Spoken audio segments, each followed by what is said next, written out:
Alcala foi preso em julho de 1979 pelo sequestro e assassinato de Robin Sansoy, uma menina de 12 anos da Califórnia. Ele foi condenado por essas acusações em 1980, 4 anos depois. Essa condenação foi anulada porque o júri havia sido informado de maneira inadequada sobre o histórico criminal de Alcala.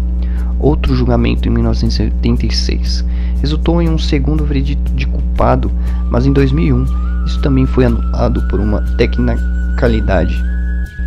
Antes de Alcala ser julgado pela terceira vez pela morte de Sansoy, os avanços no mundo do DNA e outras análises de cenas de crime forneceram evidências ligando a mais crimes.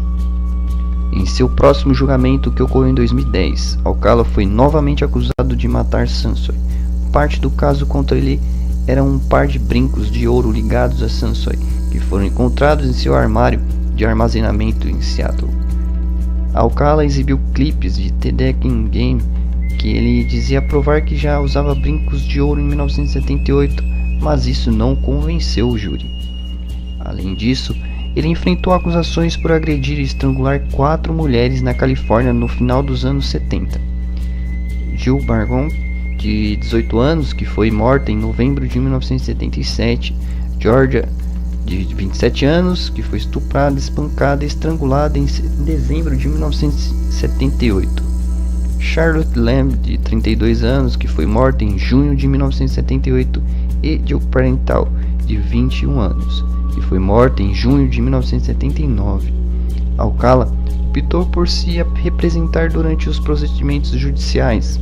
Em fevereiro de 2010, ele foi considerado culpado de todos os 5 assassinatos.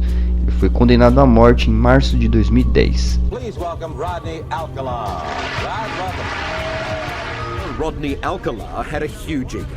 He became known as the dating game killer after he went on a TV show in the late 70s, right in the middle of a killing spree. We're going to have a great time together, Cheryl.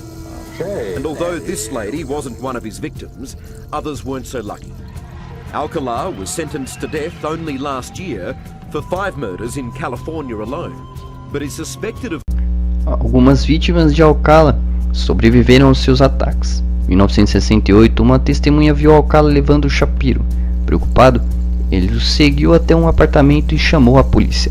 O policial que respondeu ao chamado descobriu Shapiro, que havia sido estuprada e espancada com uma barra de aço, mas ainda estava viva.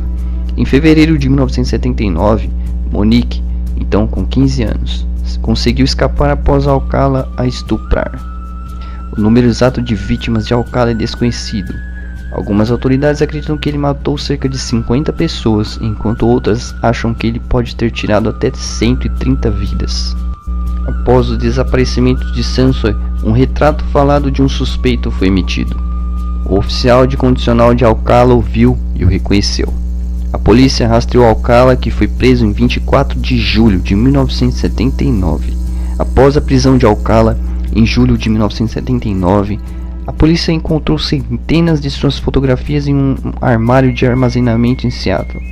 Essas imagens, algumas das quais eram explícitas, podem incluir outras vítimas de Alcala.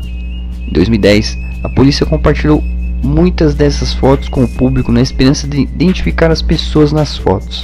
Algumas pessoas estavam vivas e se apresentaram. As fotos ajudaram a identificar Thornton como uma das vítimas de Alcala.